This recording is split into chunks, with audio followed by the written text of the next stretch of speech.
नमस्कार दोस्तों, स्वागत है आपका। आप देख रहे हैं वीएच न्यूज में, आपके साथ हेमंत। दोस्तों, देश में जब से कोरोना आया तब से इसका सबसे ज्यादा कहर अगर कहीं था तो वो था महाराष्ट्र। चाहे कोरोना की पहली लहर की बात कर लें या फिर दूसरी लहर की बात कर ली जाए, और इस कोरोना के संकट ने महाराष्ट्र को काफी कुछ सिखाया भी है। जी हां, एक तरफ देश के दूसरे राज्यों में ऑक्सीजन की कमी से कोरोना मरीज लगातार दम तोड़ रहे हैं, तो वहीं महाराष्ट्र ने ऑक्सीजन की कमी से निपटने के लिए एक नायाब रास्ता ढूंढ निकाला है, जिसकी तारीफ खुद सुप्रीम कोर्ट ने भी की थी और दिल्ली को नसीहत दी थी कि महाराष्ट्र से कुछ सीखें। पूरी खबर बताते हैं। दरअसल महाराष्ट्र इस वक्त कोरोना की दूसरी लहर का सामना कर रहा है, लेकिन इस संकट के बीच सुप्रीम कोर्ट ने मुंबई की तारीफ कर दी है और ऑक्सीजन सप्लाई से निपटने के तरीकों को अच्छा भी बताया है। महाराष्ट्र के मुख्यमंत्री उद्धव ठाकरे ने जब 30 अप्रैल को राज्य को संबोधित किया था, तब उन्होंने अपने विरोधियों पर तंज कसा था। उद्धव ने कहा था, जब हमने लॉकडाउन का फैसला किया तब लोग हम पर निशाना साध रहे थे, लेकिन अब कई राज्य हमारे ही रास्ते पर चल रहे हैं। उद्धव ठाकरे ने भले ही अपनी सरकार की तारीफ की हो, लेकिन सुप्रीम कोर्ट की ओर से अब बीएमसी के काम को सराहा गया है और दिल्ली को उससे सीखने के लिए कहा गया है।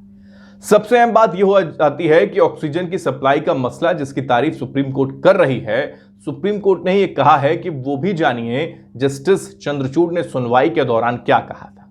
दिल्ली सरकार के हेल्थ सेक्रेटरी को बीएमसी के अधिकारियों से मिलना चाहिए, उनका अनुभव जानना चाहिए। कोरोना संकट के वक्त भी बीएमसी ने अपने यहां ऑक्सीजन की डिमांड को 235 मैट्रिक टन प्रतिदिन के पास तक ही रखा, और शिवसेना पर अक्सर हमला करने वाली बीजेपी ने भी दिल्ली मुंबई की तुलना की और ऑक्सीजन की सप्लाई के मसले पर मुंबई की तारीफ करते हुए दिल्ली पर निशाना साधा था। अब क्या है महाराष्ट्र का तरीका, वो भी हम आपको बता देते हैं कि कैसे ऑक्सीजन की खपत वहां ज्यादा दिखाई नहीं दी। ऑक्सीजन नीति को लेकर बीएमसी के सुरेश काकाड़ी ने बताया है कि हमने कोरोना की पहली लहर में अंदाजा लगा लिया था कि ऑक्सीजन सप्लाई का मसला बड़ा रहेगा। ऐसे में हमने तभी से ही इसकी तैयारी शुरू कर दी थी।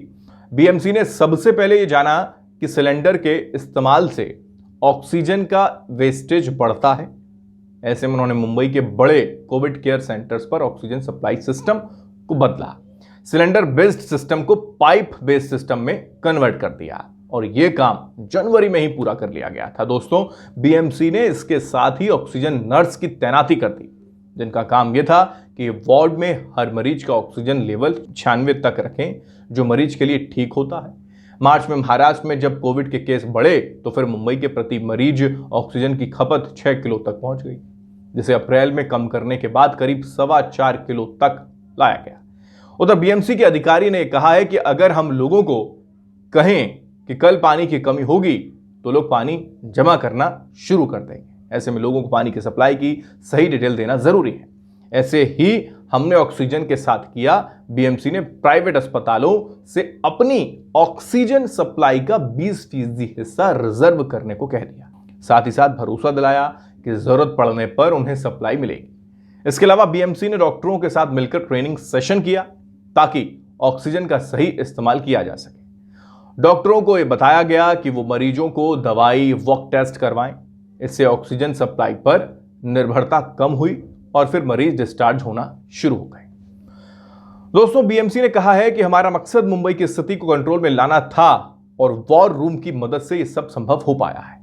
फिलहाल ऑक्सीजन सप्लाई को लेकर महाराष्ट्र की प्लानिंग पर आप क्या सोचते हैं, क्योंकि महाराष्ट्र को लेकर ही सबसे पहले सवाल खड़े हो रहे थे और अब महाराष्ट्र की ही तारीफ की जा रही है। जो भी आपकी राय है कमेंट बॉक्स में कमेंट करें। वीएच न्यूज को सब्सक्राइब करना ना भूलें। नमस्कार।